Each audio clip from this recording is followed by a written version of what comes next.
Man, you think that I could get my food? Hey, take it easy, all right? Paying customers eat first. Freeloaders eat last. You know this. It's like 5 minutes until Fajr. You really gonna be one of those Ramadan Muslims, okay? You can't be jerking off all year, then all of a sudden turn into Malcolm X. Thank you, Rana. Habibti, tislam eideki. Here you go. Sahtin. All right? Enjoy that. How long ago Look, did I order? it's all about intention. You place your order before sunup. You're fine. Tislam eideki. Oh, here you go, all right? By the way, all that app shit, most of it is garbage. How do you think they did it?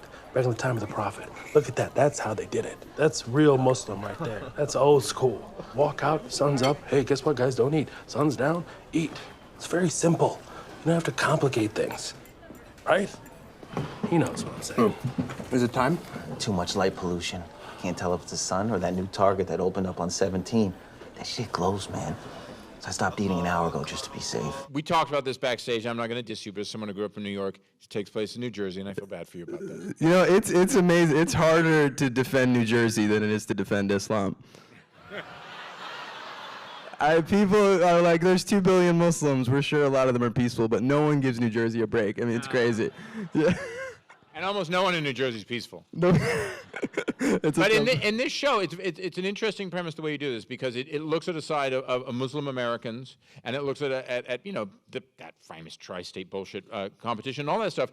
But you really try to give a focus to it, like I think we saw in this clip here of saying, like, yeah. You think you know this. You think you might know this from a progressive point of view or a very conservative point of view, but neither of you really know what this life is about and how people are living it. And I just wanted to, obviously the show bears the same name as you, but how did this develop and how did this show come together for you? Yeah, you know, I really wanted to make something about a group that people don't know that is self-reflective, as opposed to something that's kind of trying to project an idea of what you should think about us. I really wanted to make something that was introspective, kind of my own experience of someone who's like actually trying to adhere to the faith and be part of the culture. I think I'd watch a lot of things that are like first generation of any, you know, immigrant background or faith, and you're kind of trying to like rip away from your parents, and like and basically it's like a bunch of people telling their parents like, no, like I could be white too.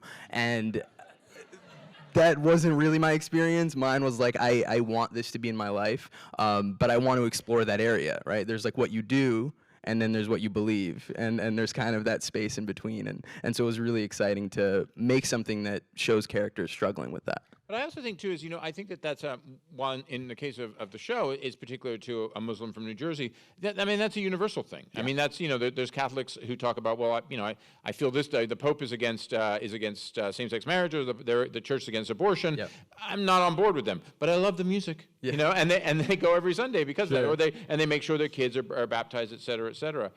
Do you feel that this will have a universal resonance, or how do you feel it'll be received? I think so. I think that even just as people are starting to see it, I've been really surprised. Like I had a friend of mine be like, "Yo, man, this reminds me of Jamaicans," and I was like, "Wow, I didn't think we were gonna hit that way." But anyone who I think is trying to adhere to something that's just a little bit different from what's right in front of them, I think we'll see something in that. You know, in that trying to be both, and and trying to have both be a part of their life, and it was really exciting to build that world out and make it hyper specific. You know, the scene we just saw in the clip where they're in the diner. I mean, it's so like, you don't think about those three guys sitting over there having that conversation the way they're having it. How did you develop some of these characters? And how, there's obviously one thinks, oh, well, it's got your name on it, so it must be based on your life. Right. And then there's elements that clearly are fictional and elements that are derived from other places. What's the mix? Yeah, the mix definitely starts from a real place. It starts from real problems and real emotional places, and then it's building characters that kind of interrogate